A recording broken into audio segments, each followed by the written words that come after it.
Welcome back to Paper Expressions videos. Now I see lots of cute fluffy cards made, but I don't see many manly cards. So we're going to be making this manly card that Gwen has titled Cat on a Hot Tin Road. Let's get stamping.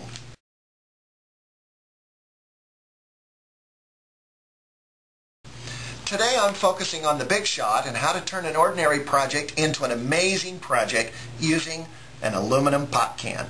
Now the usable parts of the can are between this crease at the top and this crease at the bottom.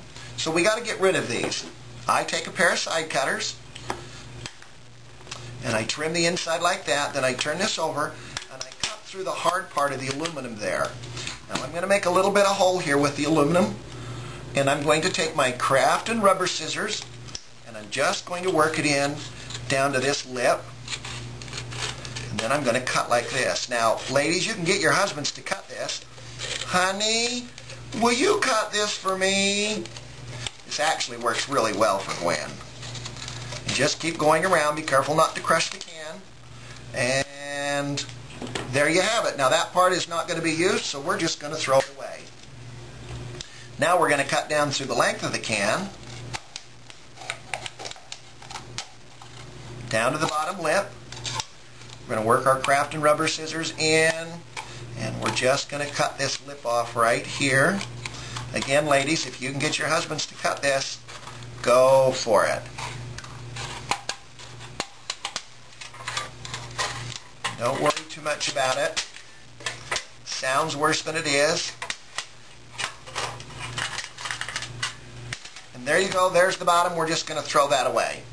Now, the tin tries to curl a little bit, and so the way to fix this is I want you to pull it across the edge of a table like you would a dollar bill to flatten it, and what you end up with is a piece of aluminum that is now ready for the big shot. So this is the big shot, and we're going to be starting with the multi-use platform, and we're going to open up tab 2, and this is the recipe that we're going to use right here. So I'm going to put this in the big shot. And then the next thing I put down is the textures plate. Now this is the Harlequin plate from the Stampin' Up! Backgrounds 1 set, and it just goes right on the multi-use platform. And we put our aluminum down that we just cut out, and don't worry about getting it straight. If it twists a little bit, we're going to trim it to size. Then we take the textures silicone rubber, and it goes right over the top of the aluminum.